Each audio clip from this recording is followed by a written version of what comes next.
Welcome everybody to this week's community call. We hold these calls every other week on Tuesdays at 9 a.m. Eastern, 1 p.m. UTC. Today we have a couple of guests joining us as well. So Jeremiah and Rex, who are staking pool managers, they're going to share an update with us on the call as well, but I'll run through the agenda really quick. So on today's call, I'm going to talk a little bit about the staking pools category on the forum. Now that there's some information there about the different staking pool managers, I'll give a quick rundown before I turn things over to Jeremiah and Rex to talk about their staking pool. Then Sam is going to go over NXM Staking 101 and just give a quick primer on NXM staking in V2. We'll hear an update from the DAO Operations Team. Kayleigh is going to share a little bit about the roadmap that the DAO and Foundation teams are working toward. And then some of the other updates, I'll share an update on some of the initiatives that the community team has been working on. We'll hear Hugh's weekly update from the foundation, and Sam will go through and give us an analysis of the last week in cover buys, active coverage by cover type, and then a rundown of the active discussions that are currently on the governance forum. But without further ado, I will jump into things and talk a little bit about the staking pool managers that are currently building on top of the Nexus Mutual V2 protocol.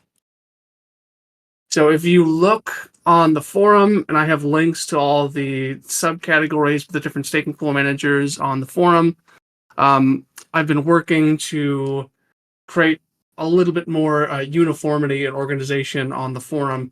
You'll see that I've added this staking pool managers section. I don't want to talk a bit about this because I know people have asked a little bit about how staking pools work in V2, who the managers are. There's some information that's in the UI, but just giving some more background so people can be more acquainted with the folks who are building on top, assessing and pricing risk, and then building out distribution networks to further cover sales for the mutual. So looking through the current list, and you can read the more detailed questionnaires in the forum, but we have Sherlock, and Sherlock underwrites their Sherlock quota share cover. They offset a certain amount of their risk with that coverage. So right now, I think it's about 37.5% whenever they sell a cover. If they sell a cover for $1 million, they buy 37.5% worth of that through Nexus. And that is the cover that they're underwriting in their staking pool. For those of you who don't know Sherlock, they're known for their incentive-aligned audits. And with those audits, they have contests similar to Code Arena with their Sherlock Watsons who review the code and perform these audits. Then they publish the findings. And then after a protocol is audited, they make available to that protocol the ability to buy cover up to $5 million for the protocol's TVL. So the process that they're using in their pool when they're underwriting these products is they've gone through a comprehensive audit of the protocol. They have a feel for what the risk is, and they have different levels of pricing based on the audits that are being done. They are strictly just underwriting that one type of cover, Sherlock quota share cover, and they have about 11 covers that they're underwriting right now. This staking pool has a distribution system built on top. They're working with protocols all the time, offering audits and expanding the amount of smart contract coverage that they are underwriting. And every time they underwrite coverage through their protocol, they're buying coverage through Nexus to offset some of their risk. So you can learn more about Sherlock on the forum. For DeFi safety and open cover, we have these folks on the call with us today, and I'm looking forward to hearing from them once I'm finished up on this slide. So I will leave the rundown on their staking pool to them because they know much better than I do. Unity Cover is a staking pool that's primarily focused on ETH staking cover, and it's mainly a B2B focused pool at the moment, but they're also working on developing directors and officers coverage, and they're looking at plans to expand to other product offerings in the future as well. So there'll be more info coming out about Unity Cover over time. Still waiting on the questionnaire from Unity, but I'll post that on the forum once that's completed, and I can. And then Ease, which is formerly Armor, for those of you who have been staking in the Nexus ecosystem for a while. they have two pools that they're currently managing in the protocol, and one is a AAA and one is a AA risk pool. You can find their risk framework on the forum. They update their ratings on a monthly basis, and they use a variety of factors when assessing risk, like time-weighted TVL. They look at the score on DeFi safety. They have their own formula for pricing, which takes some of these factors into account, and all of that can be found on the forum as well. And they've been sharing updates. They shared their most recent update for May on their view of risk and what the updates were there. So these are primarily the staking pool managers. There's also Hugh's personal staking pool, and he's got information about that on the forum as well. But if you're looking for a little bit more information, you can see these questionnaires that most of the staking pool managers have filled out. It talks about who they are, what they're building, and what their mission is, their staking pool strategy, how they're approaching risk assessments, and the rationale for underwriting new products if there's new listings, how they're approaching that, and then the ways that members can communicate with each staking pool manager. If somebody wants to reach out directly and request additional capacity for a product because they want to buy coverage, they can do that. There's a few different ways to. So you can look at those sections on the forum and have kind of a dialogue back and forth with these staking pool managers, and you can reach out to them privately if you want to request cover. So hopefully that gets a conversation going between the people who are building on top of Nexus and the people who are actively staking NXM and participating within the protocol. But hopefully that was a good primer. I'm going to hand things over to Jeremiah and Rex to talk about their staking pool. Thanks for having us. So DeFi Safety has been looking at risk in DeFi protocols for a long time. We've been rating Nexus I think this is our third rating for them. And we've got a rating for V2 that's under development and will be out soon. So our existing pool that we have right now is a very much AAA and a low risk pool that we put together as sort of a starting benchmark. All the protocols within it have a 90% or better DeFi safety score. All have immutable core code, and all are mature platforms. So all of this combines to make very much a low risk base to start with. And what we're developing, switching to the next slide, is a new protocol which will be based on our DeFi safety score, things that pass, so 70% and beyond there. And it will go on three basic elements. It'll be the DeFi safety score, access control score. So immutable is obviously best. And let's say an EOA with 100% updatable would be the worst. And then you can have time locks, you can have multi-sigs, you can have a hybrid of immutable and updatable. All of these give variation within there in that aspect. And then a maturity score, just how long the protocol has held value successfully. And all of this takes into account the hack ratings that are intrinsic in the DeFi safety score also. So this is not available now, but will be available in the short term. And I think it will introduce a number of new protocols that will be able to get cover on our pool. So we're looking forward to that. Jeremiah? Awesome. So I think, so I think what we started doing is essentially setting up new pools or sort of framework to create new pools on V2, and the other part of our effort is on distribution. We've done at Open Cover. We started as a data company, kind of like DeFi Llama, but specializing in DeFi cover data. We did a big research push a couple of months ago to really understand the dynamics of the industry, where's adoption at. And what we found is that there's less than 20,000 unique addresses that have purchased cover all time. But at the same time, there's a growing number of DeFi users. Nansen estimates over 6 million unique addresses have interacted with DeFi in some way or another. And so even if half of those addresses are bots, that's still like a sub 1% penetration for DeFi cover, which is totally crazy because DeFi safety is clearly still an open problem.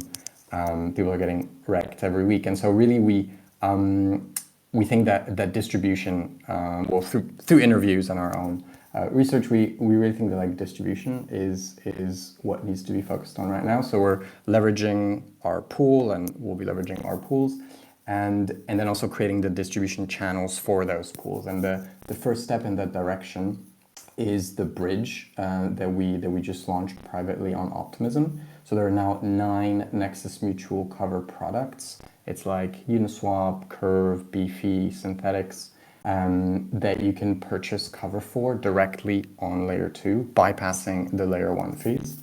You can purchase those covers using stables as well as ETH.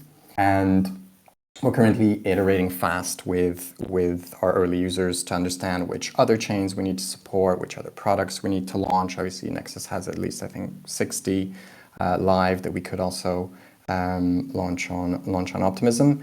And so we set up an early access link, opencover.com/early-access, for anybody who wants to come try it out. You get your first cover for free as well. And hopefully give us some feedback as well. And we'll like, I think the code to access the products is also in the community call thread. Awesome. Thank you both so much for sharing an update about your pool, and really looking forward to testing out the open cover Nexus bridge that's on Optimism. I think that's going to be great. Sam, I will hand things over to you to give the NXM staking 101 brief. Thanks, Brave. Hi, everybody, and thanks again, Rex and Jeremiah, for the amazing intro. We wanted to take some time today to talk about staking your NXM in very simple terms. Let's start off by talking about our mission. Nexus Mutual focuses on risk sharing, and risk assessment is an important part of that. And an XM token helps our members get fair rewards for their honest contribution, and it incentivizes further honest contributions in a more flexible manner with V2. And what happened was, back when we had Nexus Mutual V1, members acted as risk assessors, and they were responsible individually for assessing risk and managing staked NXM tokens.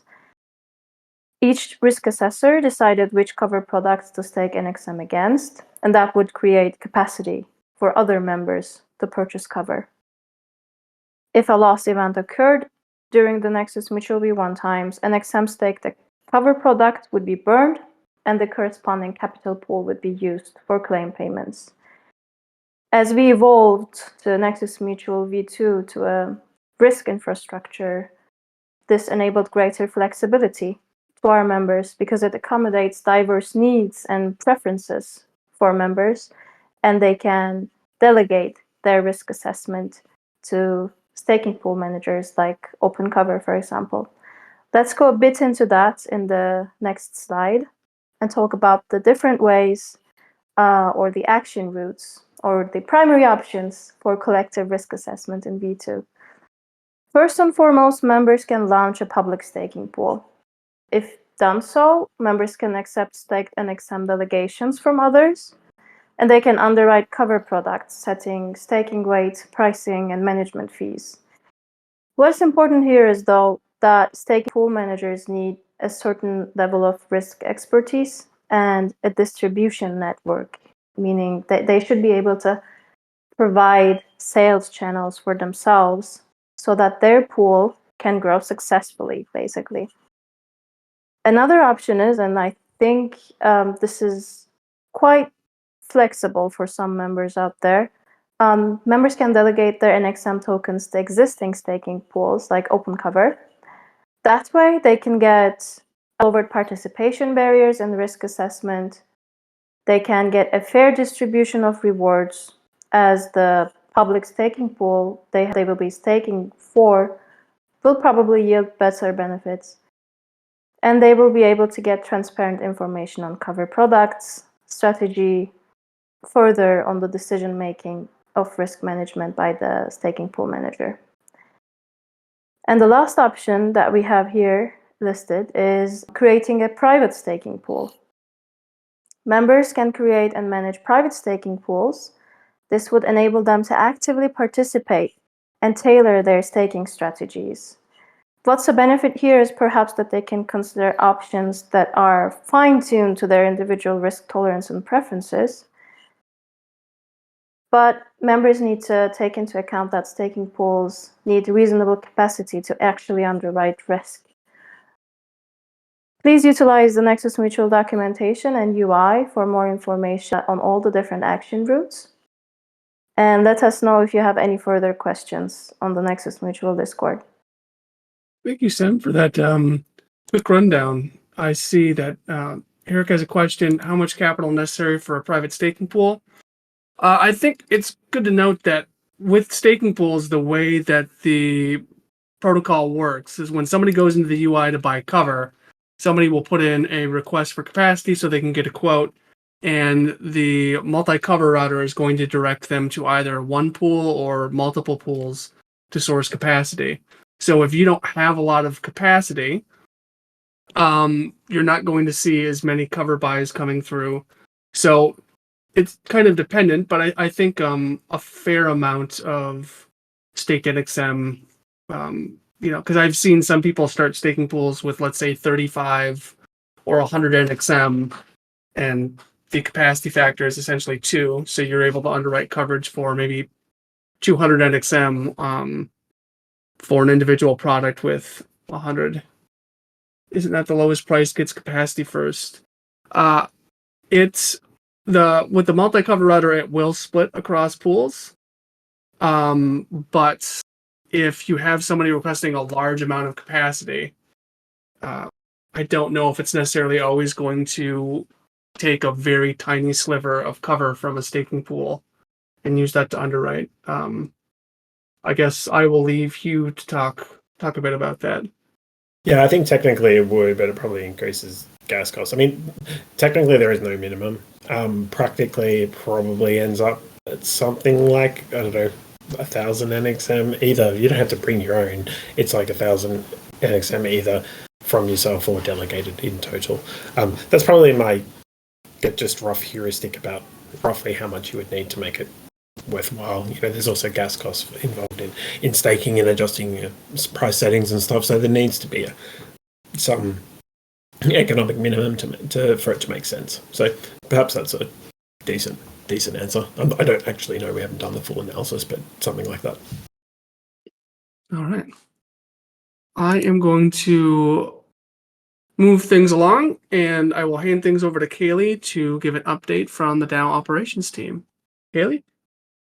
Thanks, Lee. Hey, everyone.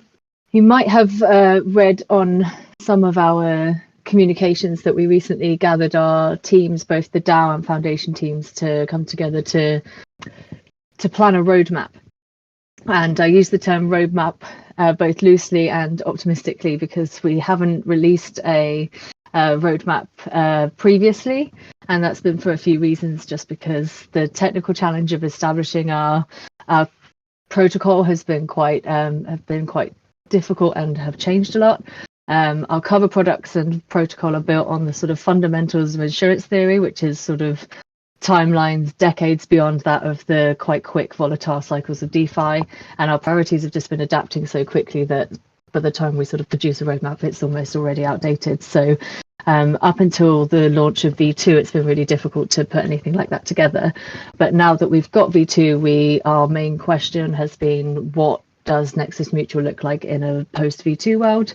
And we came up with our core priorities that all teams, whether the funded foundation or the DAO, are working towards. So I can see on the slides that Sam's put this together for us that the first one is growth. So our core priority at the moment is growth. We want to grow sales of cover products, and we want to do lots of continuous experimentations to scale securely and safely. We want to make sure that each of the teams are prioritizing anything that will help us build growth and therefore build the capital pool so that we can offer more to our members.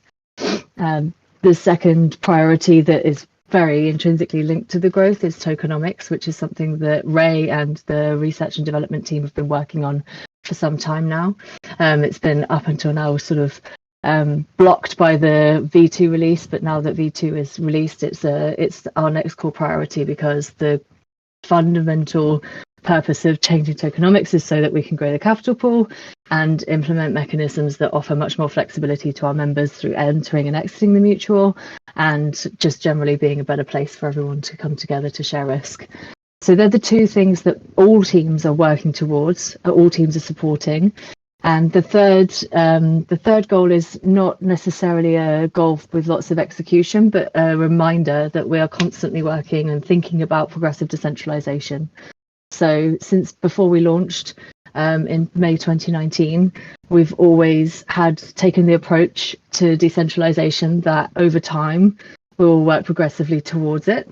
But that because we want to be here for the long term and that we're building a protocol that it should be here to last, we need to take some steps in the meantime to get there that sort of that preclude full decentralization. And they're for all sorts of reasons, most of them built on those that fundamental of insurance theory that we're sort of building Nexus on. So overall, we're steadily, sensibly and transparently going to look at and consider progressive decentralization. That's both in the protocol and through our teams. So our teams, the DAO funded teams, obviously come from the other side of things, and they provide a little stepping stone for our support network and our contributors to become more decentralized and take ownership over different areas of progressing the mutual. But we're always making sure that that is done securely, so that we can scale and so that we can still focus on growth and tokenomics, because that's where we're focusing everyone over the next 6 months.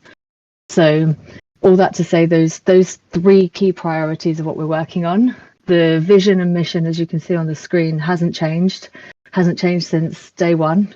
That's always been the case. And after 4 years of being launched on mainnet, our team, our full-time contributors have grown from 2 to 15, and we are still working towards the same goals and mission. So there'll be further information about how each team is specifically going to contribute to those goals coming up on the forum, posted either later today or tomorrow morning, depending on your time zone.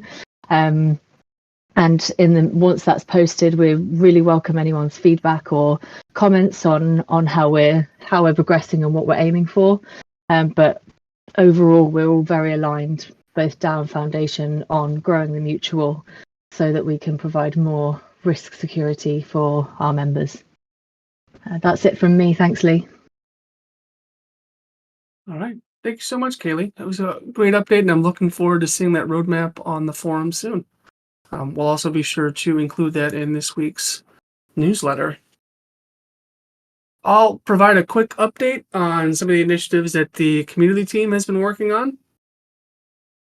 Like I've talked about, we've been working on overhauling the forum. So we've done some work to date by adding the investment, stake, and staking pool categories, as well as adding some subcategories underneath governance discussion and Nexus Mutual updates, just to make it easier to find different information on the forum. And I'll be doing some more work this week on the forum. I'm looking to condense some of the existing sections. So there's a couple risk sections I'm looking to kind of merge into one, since there's kind of 2 overlapping sections right now. There's one for claims assessment, which I would like to kind of overhaul and create a process when claims come in, that we can document those on the forum to have a record. And then adding an ecosystem section for some of the people who choose to integrate, or some discussions about building on top of Nexus. Other than, those folks who are building staking pools, we can have more discussions about integrations and different ways people can work within the Nexus Mutual ecosystem. Have that section on the forum as well. So look out for some more updates on there. We'll include those updates in the newsletter as time goes on, so folks can check out some of these new categories and some of the new posts. And then I've been working with Under the Sea, my Discord bots builder, over the last several weeks. And I'm happy to say that the Discord notification spot is live. So I've got a link to the channel that's in the thread for today's call. But if you just go down to the Nexus Mutual bot channel, which is just underneath the Ask Me Anything channel in Discord, you'll see a variety of slash commands that you can use. You can see what the active cover amount for the mutual is. You can look and see what assets are in the capital pool, see the number of members. You can request a quote directly in Discord, so you can get an idea of the quote before you go to the AI if you're looking around and want to shop and just get an idea on Discord. You can use the add function to opt in to receive notifications when your cover is 2 weeks away from expiring. So if you buy a cover and you want to make sure that you don't forget that it's going to expire, if you want to renew, you can use the add function, put in your wallet address, and then the bot will DM you when you're getting close to expiry. And then the nice thing is, if you get close to expiry and you see that there's no capacity available, or if you want to increase your cover buy and there's not enough capacity, you can use the request function and you can request capacity for the cover you're planning to purchase. This is the same if there's not enough capacity and you're not sure who to reach out to. You can go on the forum, or you can request capacity through this bot, and then that'll be distributed to the different staking pool managers so that they can choose to underwrite a particular risk and open up capacity for you if you'd like. So I'm hoping that this bot is going to be helpful for people who are active in Discord, whether it's looking at what's in the capital pool, looking at the book value per NXM, the capacity for certain cover products that are offered, or looking around and shopping for coverage. This bot should be pretty helpful. I'm also going to be working with Under the Sea to add a few more commands here. So we will definitely work to improve this if we have feedback from members as well. But yeah, go ahead and test that out in the channel after the call and let me know your thoughts if you have any. But I hope it's a great resource for everybody. And that is broadly the updates from the community team. And I will move and hand things over to Hugh to give his weekly update from the foundation. Hugh? Cool, thanks, Brave. Exciting to see the Discord bot go live. So yeah, make use of that when you have a moment. Yeah, so foundation update. I guess going back to Kayleigh's main 2 points, so growth and tokenomics. I'll focus on the growth stuff first, and then give you a tokenomics update. So on the growth side, obviously cover buys have been trending down a bit recently. I think I've talked about this a bit before, but it's kind of a higher level thing with most of our sales have been protocol cover, and the yields in DeFi are a bit suppressed at the moment. So I think that's a bit of a cyclical thing, but still, I think it's really important that we can work out how to sell even coverage and protection even in these types of markets.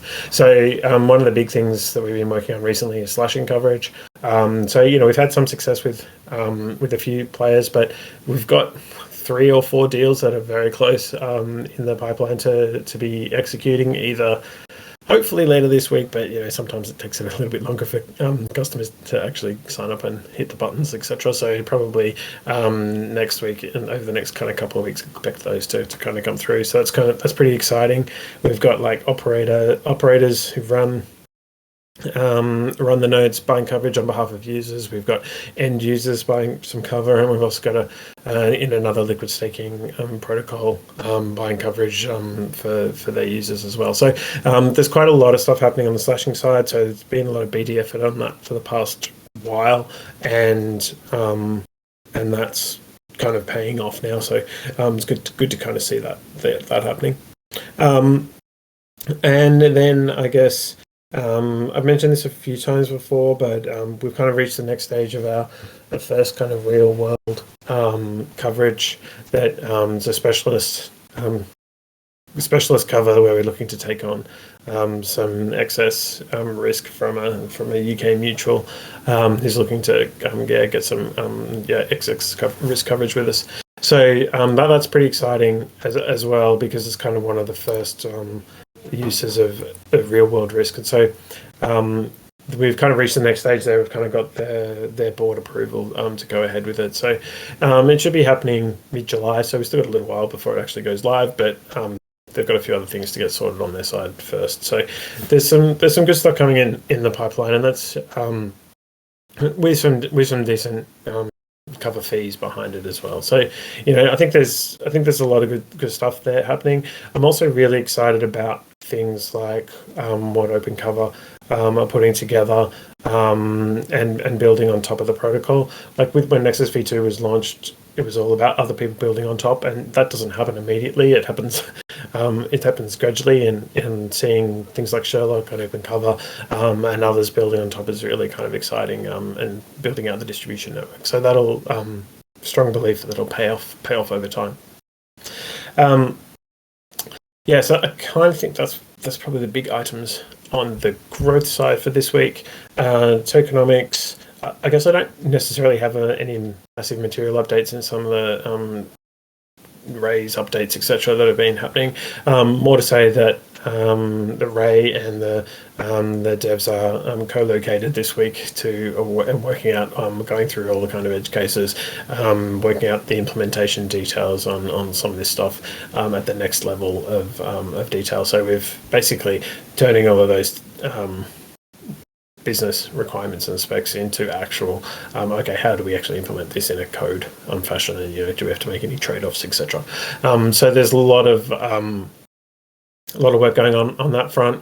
Nice photos of them all in an office together, writing formulas on whiteboards and all that type of stuff. So lots of progress being made. The simulations work that Ray's been doing, and he's actually rebuilt his model. I think that's going to be extremely valuable for us, especially when we get into discussing parameters and that type of thing.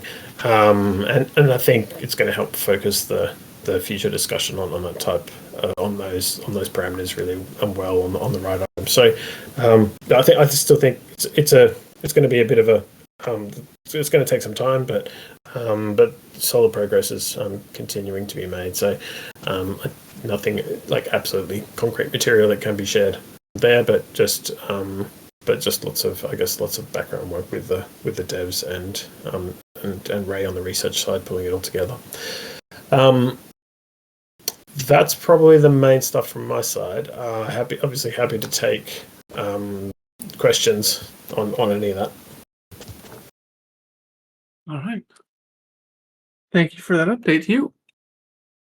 And we'll move on and hand things back over to Sem, who is going to run through some of the weekly analysis in cover buys. Sem? Thanks, Brave. Let's look at the last week in cover sales. We have about $3.9 million worth of cover sold, with $17.6 thousand worth of fees earned. Aave V2 tops the list, just like at our latest community call. And like Hugh shared, we have active cover of about $62 million worth of active cover, and this is partly due to the cyclical nature of DeFi and also some covers expiring. It's exciting to see our teams developing further sales channels. And as you can see to the left, we have Sherlock's quota share of about $5.45 million. And there will be further additions to the list. But as usual, protocol cover tops our active cover by product type list this week again. Moving on to the governance discussions, I think the categories that Brave helped to implement on the forum has made things a lot easier, because now we clearly have different threaded discussions. Some discussions are about the future of cover products, like the custody cover or the yield token cover. Please take a look. Brave has provided some interesting analysis on the return on investment of these products and how they might look like in the future. On the investment side, we have some proposals to invest from the Nexus Mutual DAO Treasury, but also some principle explaining work about our investment philosophy. On the tokenomics, we have a regular update from Ray. He just posted it, I think, last week or the week before that. Expect another one this month as well. I'm very excited about what they will find out in this co-location. And lastly, about staking pools, the EASE team had shared their updates last week, and we had amazing updates from the OpenCover team with the Nexus bridge now live on Optimism. Check out the forum post to get to the relevant links and to learn more. Now it's time for the open forum. Do you guys have any questions or any topics you'd like to discuss? Oh, yeah, I'd love to know if you have any insights into why the Aave V2 cover is so popular. A couple of larger funds that are running specific yield strategies, I believe, though I don't know the absolute detail of what they're doing. But we have about, there's a handful of larger funds that are pretty regular cover buys on Aave, and they have been for some time. I think another little detail is in the Aave V2 markets, some of the rates are a little bit lower than they are in the V3 markets. So I think there are still some arbitrage strategies between Aave V2 and Aave V3 at this point. All right. Any other questions? All right. If not, Sam, I think we can wrap things up. Thanks everybody for joining us today. This was an amazing call with a lot of hosts. We'll have another community call on the 20th of June at 9 a.m. Eastern, 1 p.m. UTC. Don't forget to check out the newsletter, The Hedge, and ask us anything open on Discord. Have a great rest of the week. Bye.